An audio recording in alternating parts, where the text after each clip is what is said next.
Welcome to the Grab a Hold podcast. I'm your host, Justin S., and this is the Summerslam reaction episode. I'm here to give you my thoughts, my opinion on what was good, what was bad, what I thought they could have done better. But the full deep dive episode will be later this week when I have my co-host with me as we review all the matches. We go over how long they were, what they liked, what they saw, and how we think WWE did for their first ever two-night SummerSlam. If you are listening to us on Amazon Music or Audible, thank you. Make sure that you hit that bell, that plus sign, that heart, whatever it is, and make sure that you get these as soon as they drop. If you are watching us on YouTube and or Spotify, please make sure that you subscribe. Make sure that you hit the heart, the bell, whatever it is on the platform that you listen to from Spotify so you can download them. Or, as I said, subscribe on YouTube so that way we can continue to grow this audience and continue to make this podcast continue on its journey of growth and what we're trying to do here. This week, we've had a few different bonus episodes. I reviewed the first 4 episodes of Unreal, and then I also have the 5th one coming soon. And again, we have this reaction episode right now on top of our predictions from earlier this week. So if you are watching this and you had your own predictions, maybe you feel the same, maybe you don't. Every time we do a PLE every month, we do a predictions episode, so you get to see those. And depending on the PLE and the scheduling, we may even be able to get to do a reaction episode like tonight. So I'm going to go ahead and give you my reaction to the whole weekend, night 1, and what I thought about it. And now night 2, now that night 2's over, and feel some type of way about what happened and what was good and what was bad about it. And I'm going to go ahead and get into that as we are now just shortly after the PLE has ended and the post show has ended as well. First, I'm going to start with night 1. Night 1 was a bit overall, I would say it was a bit underwhelming. The opener was good. I mean, Roman and Jay to start against Braun and Bronson. One of the things that I was interested in seeing is how it would look with Roman in the opener, right? We've seen the Jay match be the opener with Gunther at WrestleMania and his entrance and what all that looked like. Braun and Bronson, they were going to bring it. So I wanted to see how Roman was going to look in the opener. And the only thing I really want to say about this match that I disliked was the run it back moment after the match had started. It wasn't during the entrance. It wasn't part of Roman stuff. It was literally after the match had started and they played the music again mid-match. That to me isn't necessary. It was a little extra in that. But I thought all 4 guys did a great job of opening the show. I thought it looked good. I thought it was strong. And the result is, like I said, we'll do more of an in-depth deep dive on results and why they were what they were. But Roman and Jay winning was a good feel-good way to start the show, in my opinion. So I'm going to go ahead and say that the opener, night 1, not a problem. Like I said, if I'm nitpicking, the run it back. But otherwise, I thought it was pretty good. When you started to get further into the show and you looked at on paper, after that, where were they going to go? What direction did they have? What matches were lined up for night 1? As they announced that beforehand, there was also, some stuff that came up as far as like, was night 2 more stacked than night 1 when you looked at the match card? And, Charlotte and Alexa versus Raquel and Roxanne were the second match on night 1. So you went back-to-back tag team matches. And this one was for the WWE Women's Tag Team Championships. And you had 2 people that aren't supposed to be tagging together against another team who aren't supposed to be tagging together because Liv and Raquel aren't supposed to be, Roxanne and Raquel aren't supposed to be tag team partners. They're supposed to be Liv and Raquel. So it was a little bit of the same. The crowd seemed to be down in this match, in my opinion, until the hot tag from Charlotte and then the finish of the match, which we saw new tag champs in that. I like the idea of seeing Charlotte and Alexa tag and what they can do, and it's something different for Charlotte. She's never been a tag team person. Alexa's done some tag stuff previously, but Charlotte's never been that tag person, so it's going to be interesting to see how she takes it going forward, what she sees going on. And the first singles match we got on the show was Sami Zayn and Karrion Kross, and, the stipulation being that Kross said that Sami has to say that Kross was right and expose himself as a liar if he were to lose. It was one of the shorter matches of the entire weekend, and I don't know. To me, the promo stuff that they've done didn't live up to the match stuff that they did. That's just my opinion. I feel like they did some more, promo stuff this last week in the build. This one's been a multiple PLE build and repeatedly on Raw, and I still felt like just the match the time and the way that the match was presented and the storytelling of the match just, it didn't quite line up for me. I felt like it was lackluster and it left something to be desired. I know the idea is Sammy's supposed to be, the ultimate underdog and Cross is the aggressor here, but without going too deep into details and deep in the breakdown, it's hard to say that, other than liking Cross and what they were doing with him and giving him the match on the thing, and you thought Sammy would be a good dance partner, this just wasn't it as far as clicking, in my opinion. I thought that they could have done more with this in the way that it was presented. And again, the fans didn't seem to be overly into it. And I don't know if it's just the stadium idea that, they talk about how sound goes up and that's a real thing. But I just felt like it wasn't there. After the opening match, it just seemed to continue to kind of go downhill more and more with each match. Tiffany and Jade followed them. Another one, this was the shortest match of the weekend at 7 minutes. We knew this match was coming because Queen of the Ring, Jade wins, and we know what they're lining up for once, we got the whole idea of like, okay, so the cash-in happened over here, so we're definitely getting this match at SummerSlam. I really felt that character-wise, Tiffany's not a good babyface, so the story in the match didn't do very well because it was supposed to be babyface and babyface, but you didn't get an underdog sense to get sympathy for her, but you also didn't have Jade showing the ultimate dominance, without going too deep, my just thought off the top of my head watching the match was, we've seen Jade dominate against Naomi in their story since Elimination Chamber return, and this match didn't have that same dominance. And if you're gonna make her that quote unquote superstar that is that person, then she should have dominated here. And even in the loss, if you give the sympathy to Tiffany that she works from underneath and she winds up pulling out the win and you go, oh man, she overcame the monster, then okay, I get that works as the baby face. But there wasn't a dominant element that I had seen leading into this that was here. And it didn't do either one of them any favors when it was over. It was a shorter match and Jade lost to the prettiest moonsault ever. So, I mean, it's tough. It's tough for those two. I feel like Tiffany needs to go back to being a heel, and I don't know if WWE just doesn't see Jade as, a killer just yet, or if they don't feel that she's quite ready or where some people might feel that she's at just yet. But this one, again, another one that just kind of seemed like it declined as the show went on. It wasn't hard to watch. It was just like, okay, it's here. It's not, great, not bad. It's just here. And that's not what you want, right? You want to solicit a response in your matches. You want to go ahead and get to a point where whether they're booing or they're cheering, they're reacting. And I felt like this match didn't really have that. And I think people kind of expected that Jade was going to walk away with the win. So it was a little like, huh? She didn't win? After all this with Naomi and Bianca, she didn't win? So little head scratching there and not great. And I think also too, in a lot of these matches, there's been either a short build or it's, the match itself doesn't have a whole lot of legs based on the fact that they're on the 3-week cycle of, well, now there's a Saturday night's main event. Now there's a PLE in this country. Now there's a PLE over here. Now this is 2 nights. They're on that summer cycle into the fall where it's just like back to back to back to back to back to back, where there's not a whole lot of room to build unless you're going to do something long term. Like Sammy and Cross was something over the course of a couple PLEs where it gave them some time.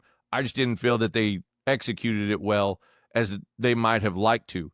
And this was like, okay, well, Jade wins Queen of the Ring, so she's going to fight one of the two, and Naomi's probably going to cash in. Well, that didn't happen. At Evolution, Naomi cashes in on Io and Rhea and walks away the champ, which is why we got the triple threat match tonight.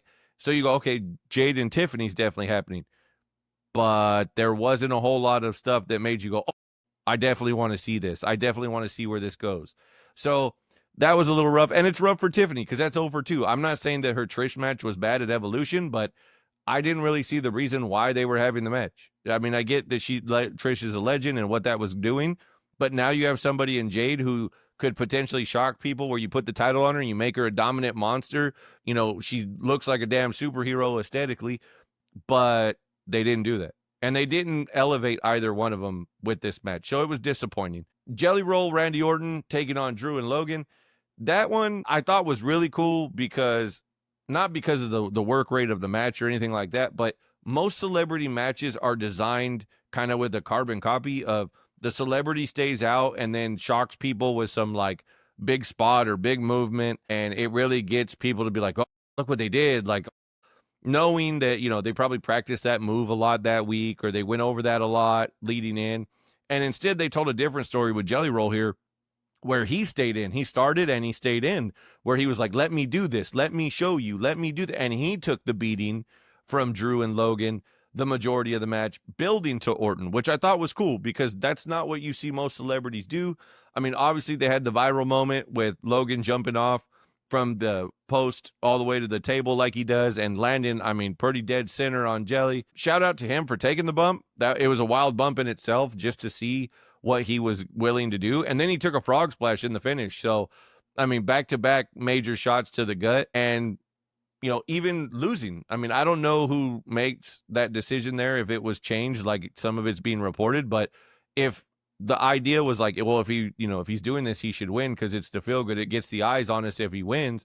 Shout out to Jelly Roll for being okay taking the loss and the pin. It wasn't like he was like, I can't pin. Like, he was said he's a fan. It seems that he understands that he's the quote unquote, outsider that steps in for this. And so him taking the pin doesn't hurt him.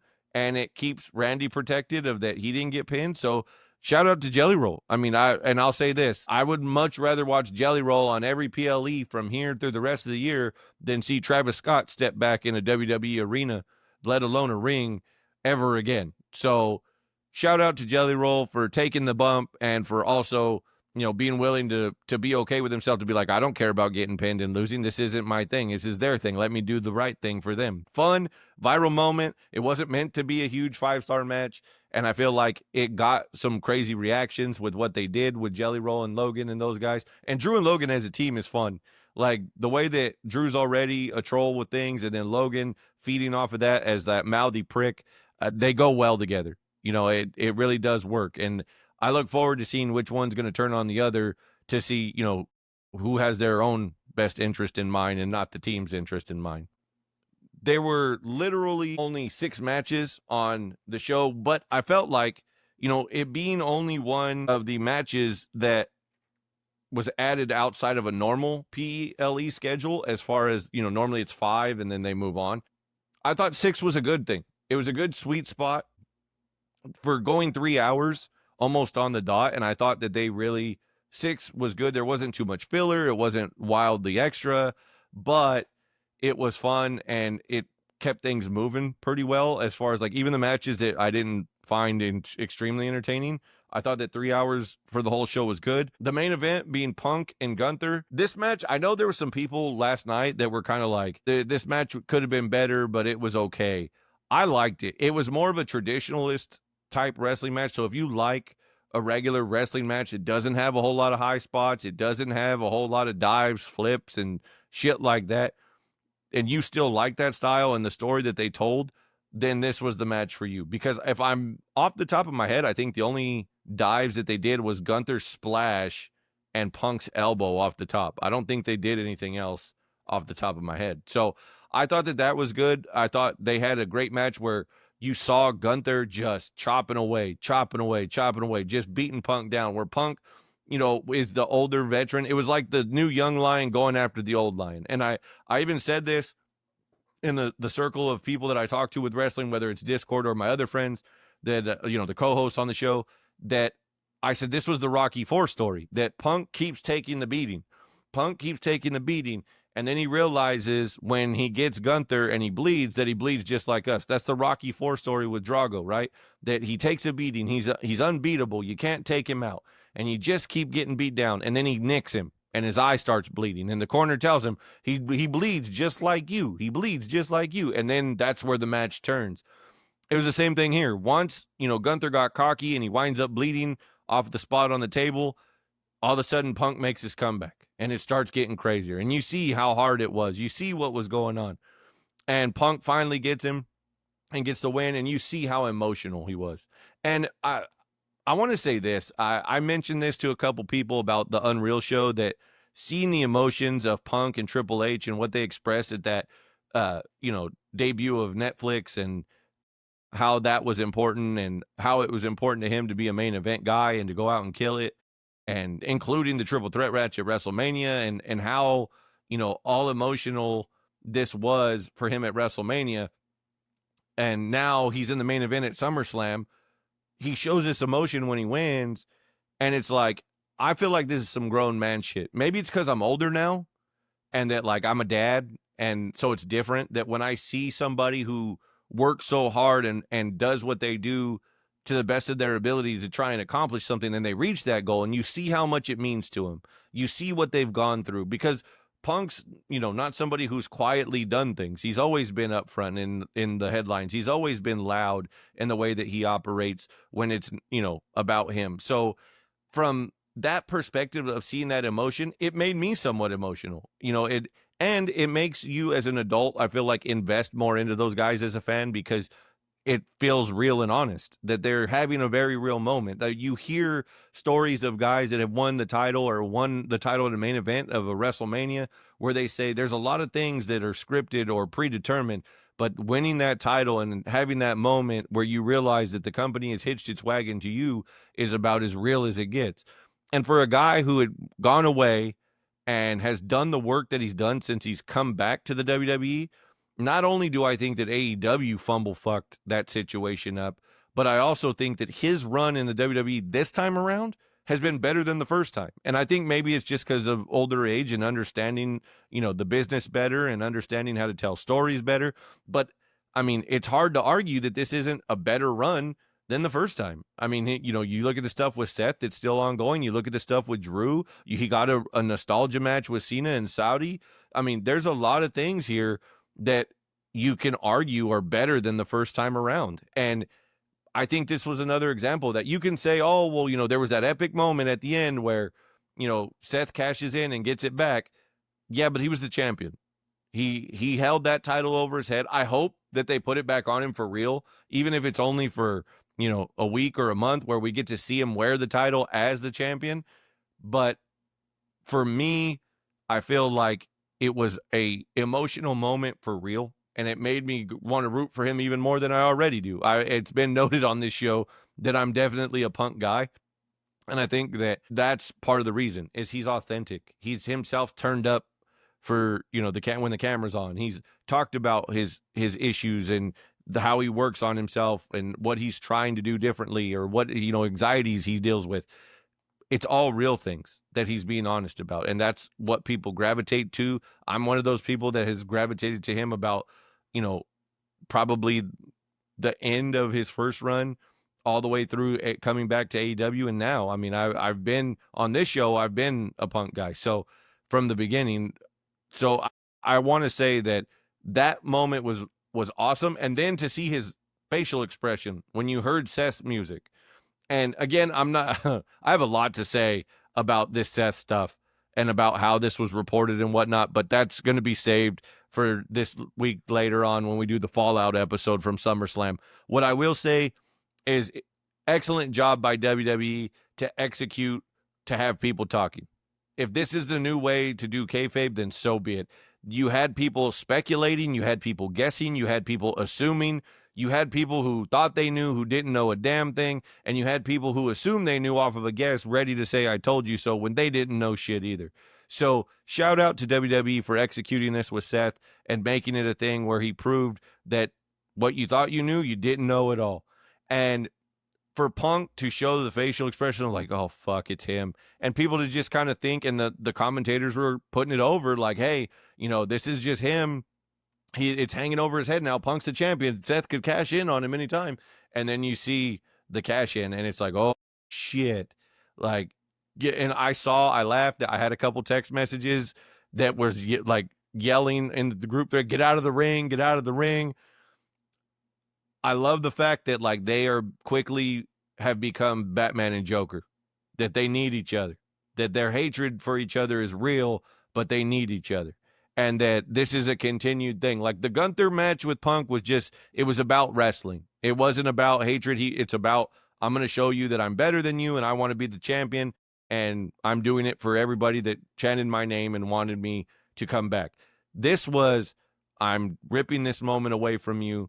I can't stand you. and now I'm going to take away your moment like you've done to me and like you've gotten involved in everything else. So now what you did to Drew, now I'm going to do to you, and I'm going to show you how it feels. And I love it. And I think that it's going to be tough to have anything else. I mean, maybe I'm wrong. I laughed earlier because somebody brought up a 3 stages of hell match. Maybe that's the blow off if you don't want to do Hell in a Cell, because I feel like after what we saw with him and Drew in Hell in a Cell, it's got to be him and Seth in Hell in a Cell to blow this thing off. So if you're not going to do that, a 3 stages of hell match isn't a bad idea, I would say, because they both get to pick one, and then they got a third one that's a neutral type deal. So I'm interested to see how quickly they pick this up, or if they kind of let this marinate a little bit and then take it to some other direction before they come back around to it, because this is, to me, this is now Punk has done this with Drew. Now he's doing it with Seth, where you can always come back to this. These two, and now you're looking at, first, like I said, it was Punk and Drew you could come back to. Now you can always come back to this. It's always there how much they dislike each other. It's always there on the table that they have good chemistry and that they can tear it up. So I'm interested to see what they do. It was a great way to finish night one. It was definitely but night one overall, if I had to look at it as a whole off the top, I said last night, I wrote this down in my notes, it was a B- only because the opener was solid and the energy was up, and the main event with everything that happened with Punk winning, getting his moment, and Seth's cash in. Other than that, this didn't feel like it was PLE worthy. Like a lot of this that was on the show in night one could have been a simple Saturday night's main event or mixed up between Raw and SmackDown. I mean, it really could have, and main events no less, but it didn't seem super worthy of this has got to be a 2-night PLE. When you think of the standard that WWE has set for 2-night PLEs with WrestleMania, it's very easy to think oh, this is, the gold bar. This is the, upper echelon. And some of these matches, not that the people involved were terrible or that there was a bunch of stuff that went bad. It just seemed like it just wasn't super high energy. It just, maybe the people were just conditioned to wait for certain moments in the show, maybe, but it just didn't come across with that type of level of energy of a 2-night show where you're like, hell yeah, every one of these things is going to be crazy. Every one of these things I'm looking forward to. And maybe some of that had to do again with the summer cycle of every 3-week show, every 3-week show, every 3-week show. So I was hoping for more in night two. I was hoping they were going to do something big.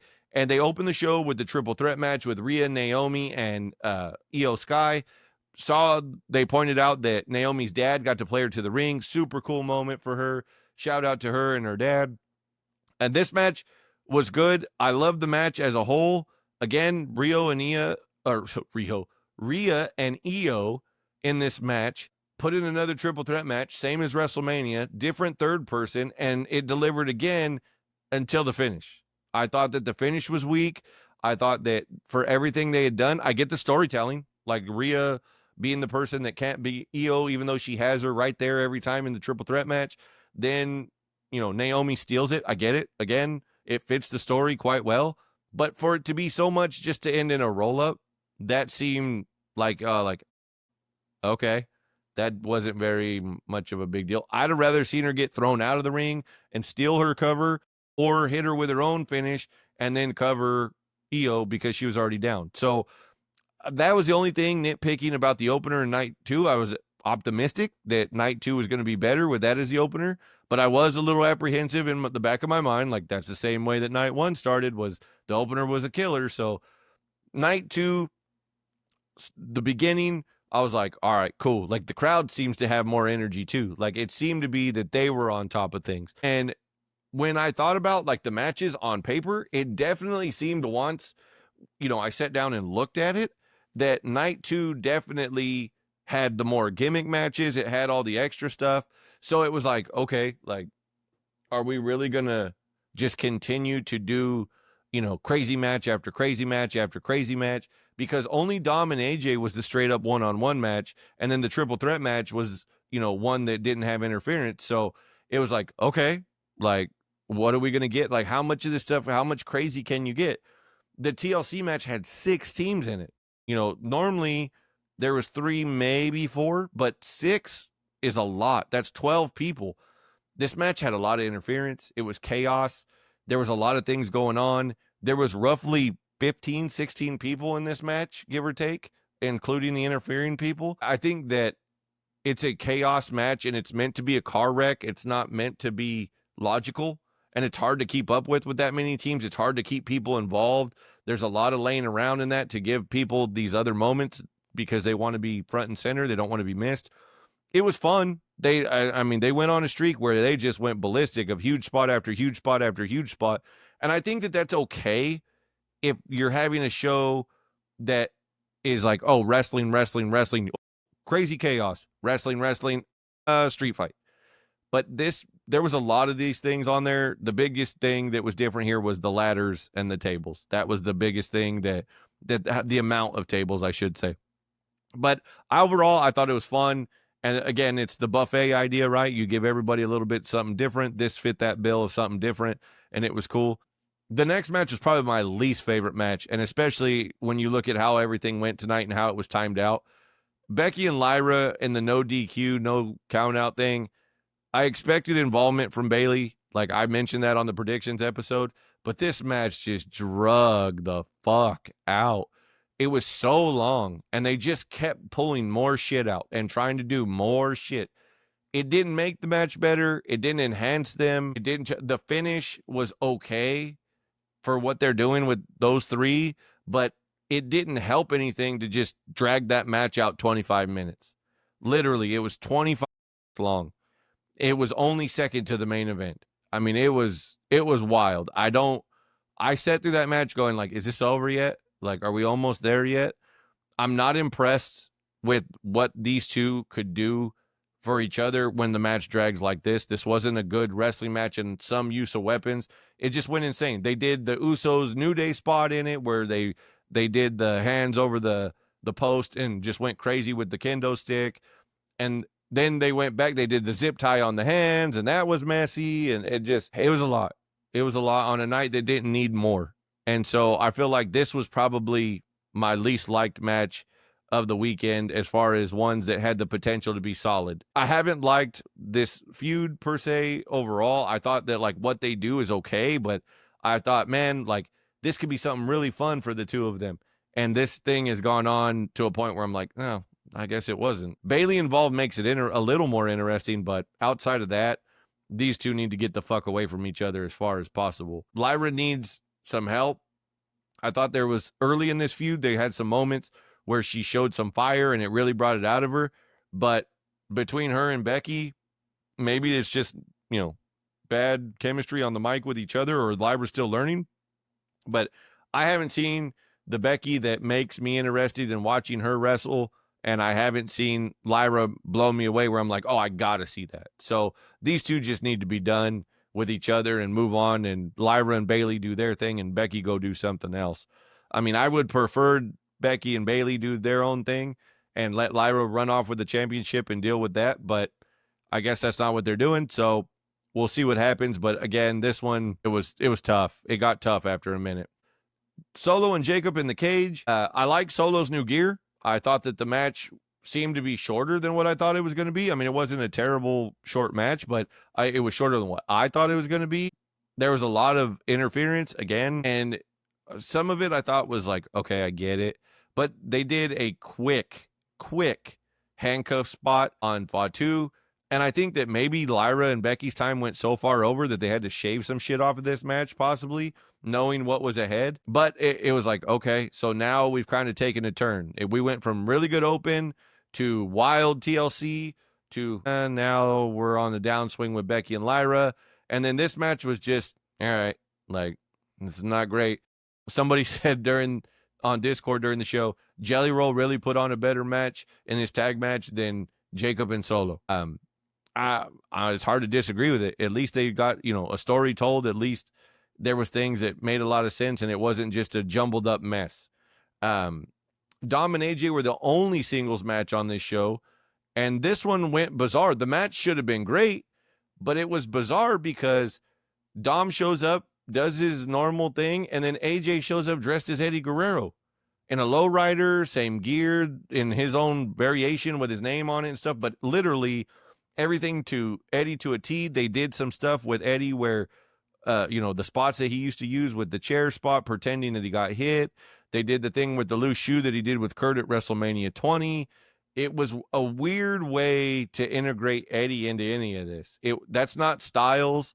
I get why Dom would have that, but not from AJ. Like, there was no backstory as to him using Eddie as a thing to get in his head. Nothing. It was just all of a sudden we're at SummerSlam and it's here, and they're using this in this match for some reason that nobody understands. So again, a match that I thought should have been great on paper comes up short. I was disappointed in everything that this match became about. It wasn't great, and the Eddie stuff was wildly out of left field and unnecessary, in my opinion.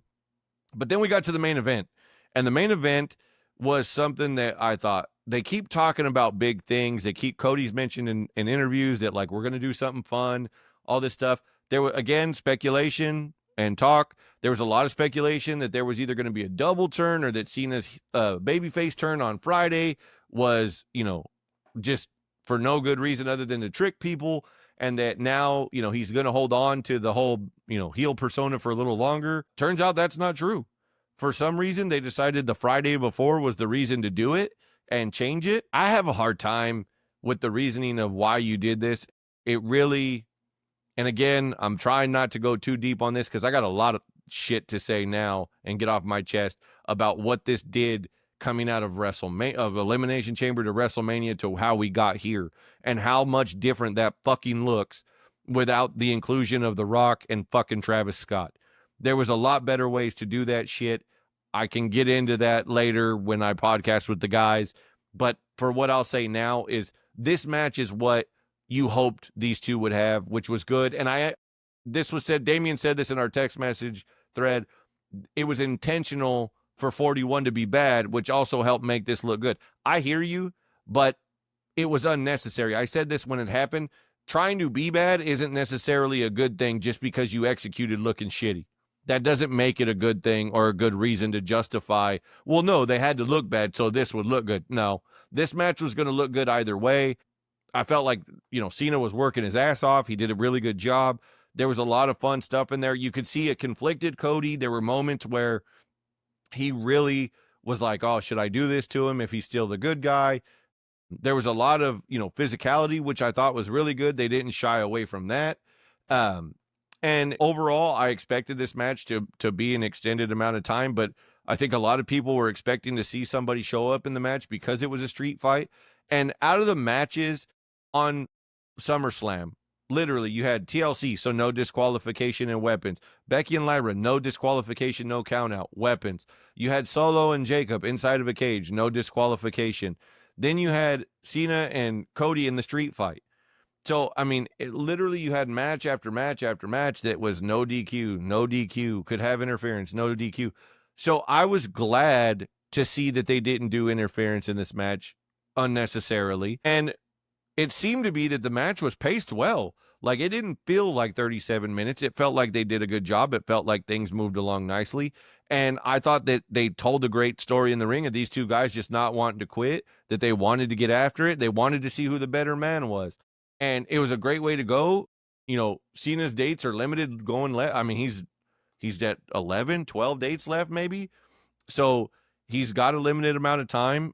And now you can move on and let him get his flowers from everybody. You can clearly see that, he's taking in the moment. He even did like a little picture thing when he looked back at the crowd after everything that happened post-match.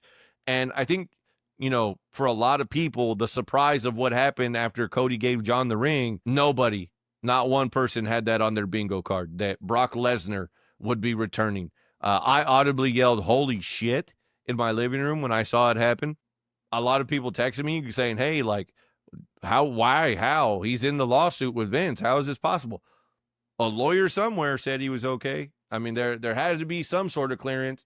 WWE is not just going to let him go off and do things and on WWE TV without having clearance that he's going to be okay and not have to deal with any backlash or craziness from a legal standpoint. I'm sure there's going to be backlash from the fans. I'm sure there's going to be some sort of pushback and some elements because of his name being on the documents and the other things going on. But as far as, just from a wrestling fan, the crowd loved it. They reacted wildly. A lot of people that, like I said, I'm on Discord with in our group message, wild shit. Crazy to see him. Hunter kind of alluded to the fact that John's picking his opponents on this last, retirement run, and that, that would imply that John asked for Brock. So, I mean, they've had history. We all know that. And so it makes sense, but I just don't think anybody really thought it would actually happen based on Brock's involvement in the lawsuit with Vince. So there must be something here that's not, all on the downslide for him on a legal standpoint for him to be with WWE. Just from a pure wrestling standpoint, again, without going into detail or depth about what he did and where he's involved, I thought it was a great twist. It was a definite holy shit moment. And now you have sympathy for John after getting attacked by Brock. So great way to end the show. I thought it was kind of bookmarked the same Saturday and Sunday.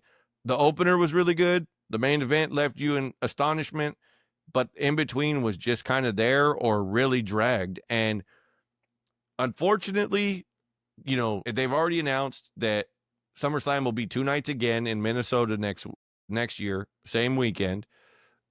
I don't know if they can do this year after year if they put the cards together the way that they did. It's not conducive to them to continue to put on a show just to have 2 nights, more money, and what comes with 2 nights. The matches need to be quality. 6 matches isn't a lot. I'll give you that. It's not like you got 18 matches between both nights, but make them quality. And I don't know if it's New York because it's supposed to be one of the most, well-known smart fan or ruthless fan areas that they just didn't want to have that kind of energy. They pick their spots for who they like and who they don't, and then they let you know. But I felt like they had big energy for the big things like the main event or like Rhea, who, everybody feels like she's a superstar. But in the in-between, like if there wasn't just total chaos or something where you went, oh, happening, it didn't really seem like they were into it or that they were along for the ride. They were just like, I'm waiting for my moment. So I feel like that took some of it away too from the show. These are just my thoughts. Like I said, we're going to go into a full deep dive later this week when we cover the fallout. We have Monday Night Raw tomorrow night. They're in Brooklyn, New York. And we'll see what happens with that. And, these bonus episodes, they could keep coming. I will have the 5th and final episode of the review of Unreal being dropped later this week.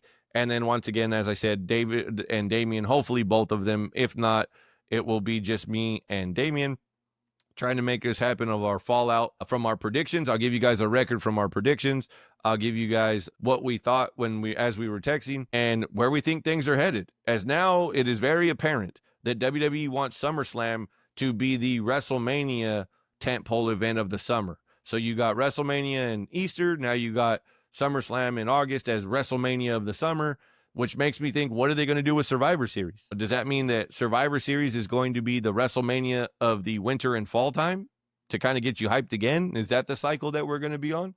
That the tentpole events of Royal Rumble, WrestleMania, SummerSlam, and Survivor Series, that they're going to make eventually, it's going to be 2 nights and for all of it, and they're going to go ahead and just continue to make these things as big and as crazy as they can be instead of just building to WrestleMania being that. We'll see. We'll see. Do I feel like this was a success this year? I feel like it was positive with room to improve because with the idea that the curve was that it's the first year. If this was not the first year, I would be a whole lot harsher on this, that they know better, they can do better. But learning how to do this 2 nights for SummerSlam versus just how you do it once at WrestleMania, I'm sure that with the cycle of shows that they're doing now, Clash in Paris is right around the corner, and there's shit to do to get ready for that. As there's some matches that are already set. Stephanie Vaquer and Naomi will now be headed to Paris.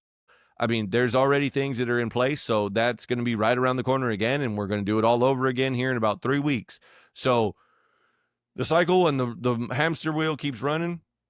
We'll see how that goes. Hopefully they continue to build off of this success from, the surprise of Seth, the surprise of Brock, and continue to get stronger. I saw this week, Raquel and Roxanne Perez said they wish they would bring back more house shows to get people more reps. I hope they're listening. You don't got to have a rigorous, 200 some odd day a year schedule, but part of the problem is you don't want to do house shows, but you want to drag everybody halfway across the world for weeks at a time and do live show, live show, live show, live show, instead of letting them get reps when you don't have time frames like you do for TV, and you're getting the opportunity to learn and get that experience with whether it's a tag partner or an opponent.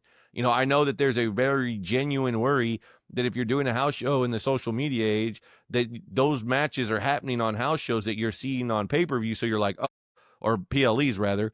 And so you're like, oh, they're posting all this already, so they're seeing it. But if you do it right and you have more fun with those, and then you turn around and put on a classic match at the PLE because you got the experience, you know your opponent well. I'm not saying it has to be like it used to be where you worked for 6 months with somebody that you were working with at SummerSlam that year before you got there. I'm just saying that doing tag matches with the person that you're going one-on-one with can help. Doing triple threats or four-ways on the shows to switch things up and continue to get reps might be helpful. I feel like this show, if I'm being honest, this show, especially night 2, got booked more like an AEW show. We're going to show you everything you can get, all the things that we're doing, all the craziness, all the weapons, everything else, just to make you ooh and ah. And then when you get to the main event, you've seen all that shit, but we're going to do it again because we feel like the names are strong enough to carry the show and finish it off on a good note with a surprise at the end. That's not WWE. WWE doesn't do that well. So I hope they learn from this. Again, it's the first year, so I hope they learn from this. There were some definite highlights. There was definitely some craziness. There was definitely some buffet type vibes to what they could do with a TLC match, what they could do with a triple threat match, what they could do with a lot of these things that intermingle with this, and the traditionalist matches like Punk and Gunther. But to sit here and try and put everything out there all at once, especially on the same night, they didn't balance the card well either. That was another problem. But again, we'll see if they do better in the future as we get ready for Paris in 3 weeks, roughly. We'll see how it goes. I'll see you later this week. As I said, I'm going to drop the review for Unreal's episode 5, and then we will have our regular podcast as we always do. If you are listening to us on Audible or Amazon Music, thank you. If you're watching us on YouTube, please make sure you subscribe. It only helps. It takes 2 seconds just to hit that bell, so that way you get these as soon as they drop. And I will see you later this week on the Grab a Hold podcast.